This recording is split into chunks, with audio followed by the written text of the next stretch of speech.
জনদুর্ভোগ পোহাতে না হয়, যাতে আপনার 2-3টা ফ্লাইট আসতে অনেকগুলো ভিড় হয়, সেই ভিড়ের মধ্যে খুব তাড়াতাড়ি যাতে লাগেজ নিয়ে আমাদের জনগণগুলি সুন্দরভাবে তাড়াতাড়ি বেরোতে পারে, মানে বিদেশের মতো আস্তে আস্তে ঠিক করার জন্য তিনি নির্দেশনা দিয়েছেন। আরেকটি বিষয় বিমানের কিছু শেয়ার অফলোড করার কোনো পরিকল্পনা আছে কিনা বেসরকারি? না, এরকম ভাবে এখন আপাতত নাই। বিমান তো পৃথিবীর সবচেয়ে অদক্ষ এয়ারলাইনগুলোর একটা হলো বিমান, এটার দক্ষতা বাড়াতে বেসরকারি খাতের অংশগ্রহণ এখানে করার কোনো পরিকল্পনা আপনারা নেবেন কিনা? আমরা এটা মন্ত্রণালয় থেকে আমরা চেষ্টা করছি যে বিমানের বোর্ডকে চেঞ্জ করা, তারপরে আপনার বিমানের বাইরে থেকে যাতে সিইও হায়ার করে সুন্দর করে বাইরের আদলে আমরা কিছু করতে পারি, জনসেবায় যাতে ক্লিননেসটা থাকে এবং বাইরের এয়ারক্রাফটের সঙ্গে কম্পিটিশন করে যাতে আমরা চলতে পারি, এইভাবে আমরা কিন্তু চিন্তা করছি। শতভাগ সরকারি মালিকানায় রেখে যত উদ্যোগী এর আগে নেওয়া হয়েছে কোনোটাই শেষ পর্যন্ত কোনো কাজের কাজ হয়নি, মানে বদলই হয়েছে কিন্তু যা তাই সার্ভিস যা না, এটা তো পাবলিক, আপনার তো শতভাগ তো না, বিমান তো না, শতভাগ সরকারি মালিকানায় এখন। এটা সিভিল এভিয়েশন শতভাগ। ড্রিঙ্কও এখন রিয়েল ফ্রুট পাল্প ও নাটা জেলি সহ নতুন প্যাকে নতুন স্বাদে।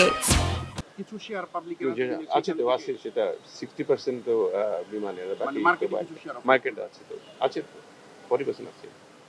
মিলাদ ভাই আরেকটা বিষয় একটা ডিসিশন নিয়েছিল গতবার যে ৭.৭২% থেকে কমিয়ে 14% নিয়ে আসা। এগুলো আমরা দেখতেছি কিভাবে সব কম্বাইন করে টিকেটের দামটা সহনীয় পর্যায়ে থাকে, সেগুলো নিয়ে আমরা ওয়ার্কআউট করতেছি।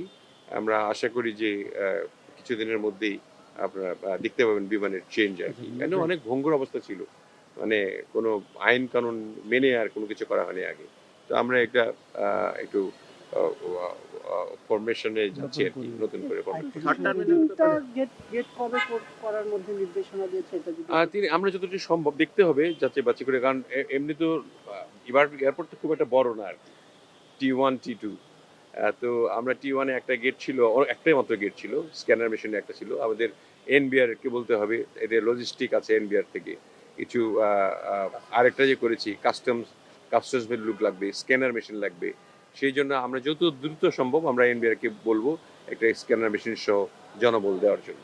একটি বিষয় লাগবে, এই যে যুদ্ধের বিমানে বেশ কিছু রুট বন্ধ আছে, সেগুলো নিয়ে আলোচনা হচ্ছে কিনা? সেগুলো আলোচনা হচ্ছে, এগুলো নিয়ে আপনাদের পরিকল্পনা? আমরা পরিকল্পনা রয়েছে ইতিমধ্যে, যেগুলি আমরা 4টা রুটও ইতিমধ্যে চালু করেছি। আপনারা জানেন যে আজ পর্যন্ত চলছে 4টা, জেদ্দা, মদিনা, আমাদের রিয়াদ,